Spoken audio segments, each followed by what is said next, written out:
Hey y'all, how y'all doing? I'm Shonae. Thank you so much for tuning in to Shonae's Law. This is part 4 of our Millennial Success Bylaws series right here on this channel. Okay. The ancestors have spoken, and they told me that some of you haven't watched videos 1 through 3. I just heard it. They said some of you been on track. Some of you have already seen videos 1 through 3. You already know about how to save money, budgeting, and paying off your debts, but some of you haven't. This probably just popped up on your little news feed and you got curious. You saw a girl in red and wanted to know what she was talking about. So pause. Please go in the description box and go ahead and watch videos 1 through 3 if you have not.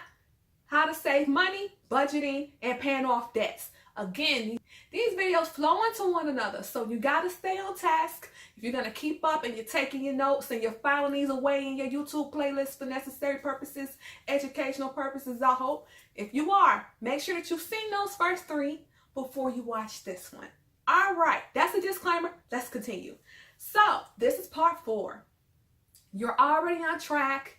You're already keeping up with your expenses. You're budgeting. You're getting everybody off of your tail that you owe. And now we're going to tackle something today. We're going to discuss how to get credit and maintain a healthy credit score. Now, I definitely want to say some things. Credit cards have such a bad stigma. Especially in my old hoods, where I'm from, and in my family. You know, my mom didn't even have her first credit card until I got my first credit card and taught her how to really use it. Because, you know, she was one of them, I pay cash. I don't owe nobody. You know, she was definitely one of them. I know she's young and all that, but it is what it is. So the first thing I want to talk about is number 1, research and understand credit. Now, in undergrad, I was majoring in both entrepreneurship and marketing. So I took a plethora of business classes that really helped me learn about amortization loans, credit, things of that sort. So I was already in the know. I'm a little businesswoman. So for me, it came natural. But for a lot of people like friends and family who are always asking me these questions, hence why this channel exists and these videos exist, it's because they didn't know any better. Again, at my high school, they didn't talk about these tips that we're talking about in this series. Nobody really gave us the juice. Nobody told us about how to get credit. What is credit? They didn't do that. We took an econ class, but you know, nobody really went into detail. They didn't know what was going on. So I encourage everybody to research credit.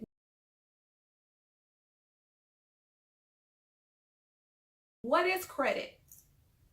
Research it, find out. Don't search and make these a reference tool, make these a resource in your studies, because that's what it's all for.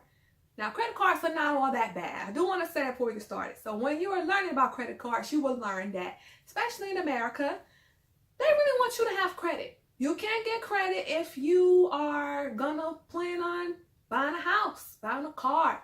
And if you plan on not paying in full, if you plan on paying over time and you're gonna finance, they really want to know how credible you are, how reputable you are. Can they trust you with the money to pay them back?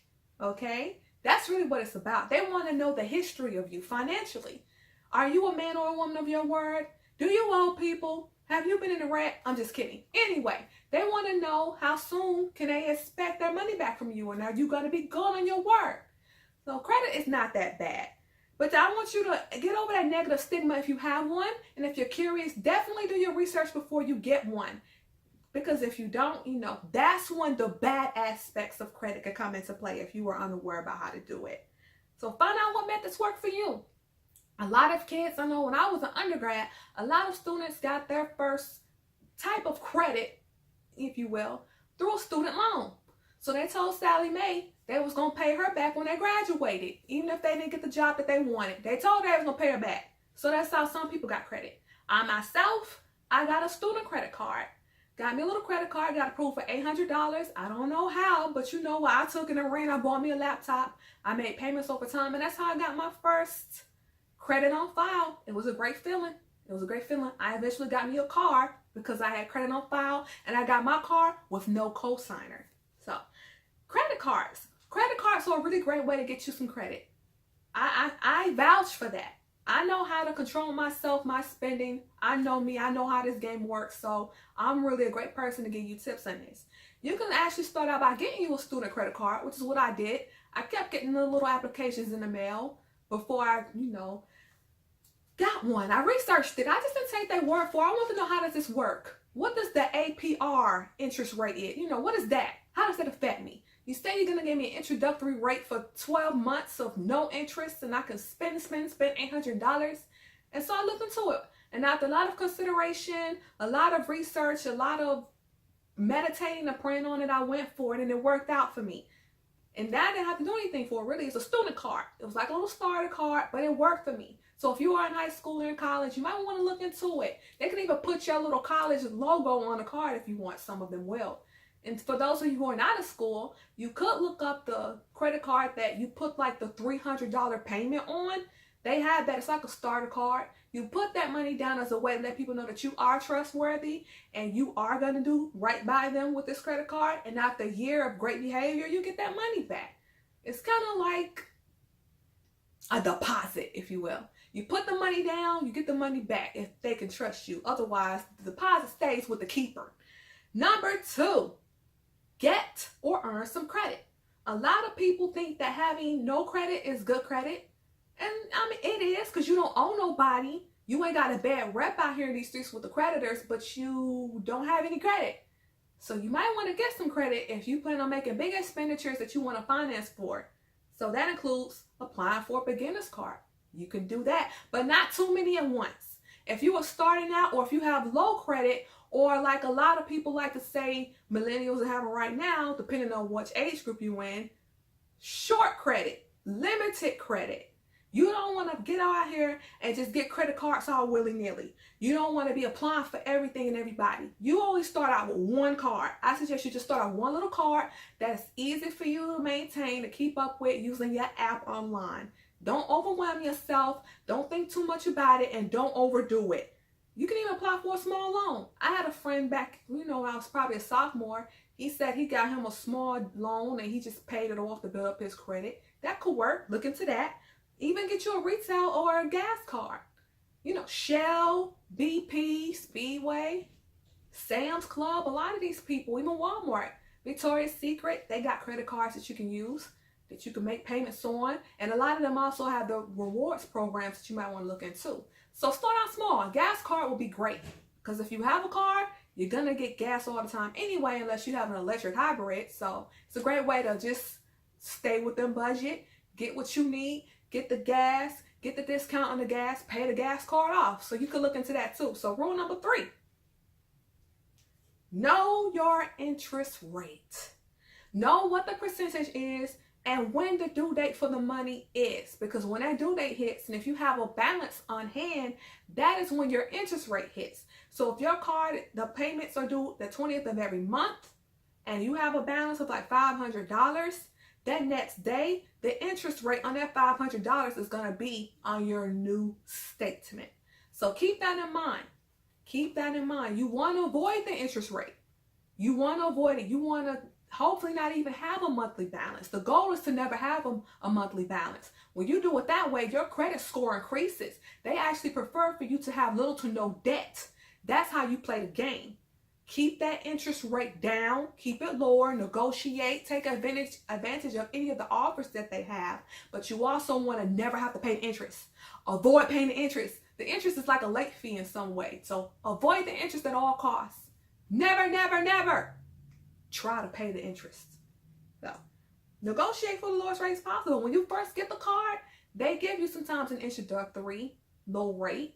Try to keep that rate if you can. And if you've had your credit card for a long amount of time, if you start telling them, hey, I deserve a lower interest rate, some of them will do it. Some of them will lower. I've done it. I called Citibank up and told them, I've been with you all for many years and I've proven myself and I deserve a lower interest rate, and I got it. Of course, if you are making payments and you're in good standing, they're going to also be quick to increase your credit limit. And I made that a valid point of mine. Then you should also be quick to lower my interest rate if you feel like I'm good for it. It goes hand in hand. So just keep that in mind on this journey when you're studying credits and you're studying credit card and credit scores. Rule number 4, do not apply for too many loans at once. Loans of any kind, auto, student, home loan. If you've made a big purchase, don't want to be out here in these streets buying up everything. You don't want to be out here putting your social security number out here on all this different paperwork at once. Because there is a such thing called inquiries. You have your hard inquiries and you have your soft inquiries. Now, anytime you are out here trying to make a major big purchase with any type of big bank, they're going to be doing hard inquiries. A hard inquiries could stay your credit report up like 2 years. Soft ones stay about 6 months or so. It varies and it depends. But too many inquiries on your credit score, on your credit report, drop your credit score. And that makes it unhealthy. Well, you ideally don't want a bunch of people in your business anyway, but you also don't want all these different people checking your score, checking your reports. That's how you get the inquiries. Every time you apply for something, you get this credit card, you get that credit card, you get this house, you get this car, you get this financing to get these floor fixed, whatever it is. Anytime these people are checking up on your report like that, it's hitting your credit score. And the bigger the inquiry, the more points that get shaved off of your credit score. And it can get out of control. So I suggest when you guys go out and get a house or get a car, already have a creditor in mind, already have you a credit union or a bank in mind about who you want the loan from. That's going to decrease the amount of people that are going to be dipping in your business from the dealership or from the realtor's place trying to find somebody to give you that money. These inquiries are no joke. Keep that in mind. Watch your credit report. That's also going to show you if somebody has been trying to use your identity. So keep up with that. Keep these inquiries low to non-existent, and keep an eye out on it because they negatively impact your credit score. And it takes a long time for it to roll off, and it can be really difficult to bounce back if you got other things going on that negatively impact the credit score and have these hard things on your credit report as well. So number 5, check the credit score. Keep up with your credit score. You can do this by going to annualcreditreport.com. You can get all 3 of those federal places at once. You got your Transunion, your Equifax, and your Experian. Check all 3. You got free access to them, those reports once a year. Check all of them.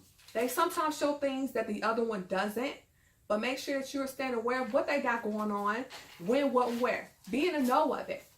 You also got Credit Sesame, Credit Karma. Credit Karma is great. Credit Karma is free. You can check your credit scores and your credit report every single day if you wanted to. It's going to show you what, if you had any inquiries, it's going to show what made the credit scores go up and down. They show Transunion and Equifax, I believe. Don't quote me on that. They show 2. They don't show all 3. They show you 2. So 2 out of 3 is better than none, okay? But definitely have that app on your phone. Don't be going out here and not in the know, not know what's going on, and not know what the future may hold. Check those credit scores. And number 6, fixing bad credit. Bad credit can be created from a lot of different ways. You could owe debt. You could have a lot of increase. You could have had some identity theft. You need to stay on top of that. Communicate with your creditors frequently. If you owe people, make sure that you are already working out plans.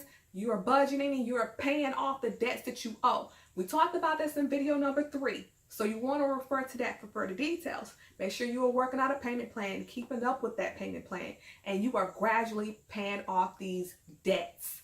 Fight for anything on your credit reports that are false, that you already paid off, because sometimes they're not aware of that you paid it off. They never got the email, I guess, that you paid off that car, you paid off Sally Mae, that stuff is no longer even in existence. So keep up with these credit reports and fight off of things that were A, fraudulent, or B, paid off and you don't owe anymore.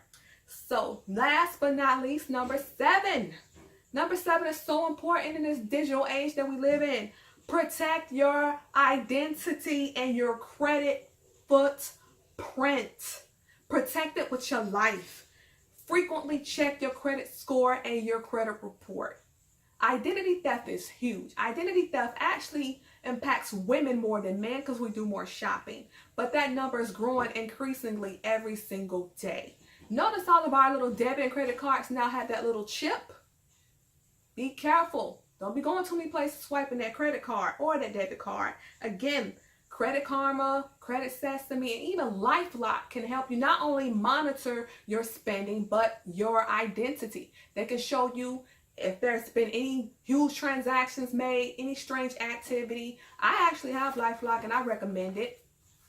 Before I bought my home, I knew I was about to have a lot of different people dipping all in my business, and I was young and vulnerable. I didn't want nobody trying to take advantage of me, because I'm not just anybody. You know, I had 2 degrees at this point. I wasn't going out like no punk. You know what I mean? So I got LifeLock, and it's been keeping me safe. And what I do love is if you get a huge expense, if you buy something that's, you know, out of the norm, they call you. They let you know, hey. And if you apply for a credit card, they email you right away. The minute your credit is checked, these people hit you up. Some banks do it too. They'll even try to freeze your account until they talk to you to make sure that you haven't been victimized. So take advantage of that. Take advantage. You cannot be too safe in this world. Avoid suspicious mail. Be that the regular mail, you know, U.S. postal mail, emails, and phone calls. Don't talk to anybody you don't know. Never, ever, ever give your information out over the phone to some stranger. Be careful when you say your social security number and your credit card and debit card numbers out loud. Be careful when you shop online. Be careful if you are on public Wi-Fi making purchases online. There are a lot of people who have all types of devices who can track and sense these numbers, and they can come after you and ruin everything for you. Protect yourself at all times. Stay off of suspicious websites.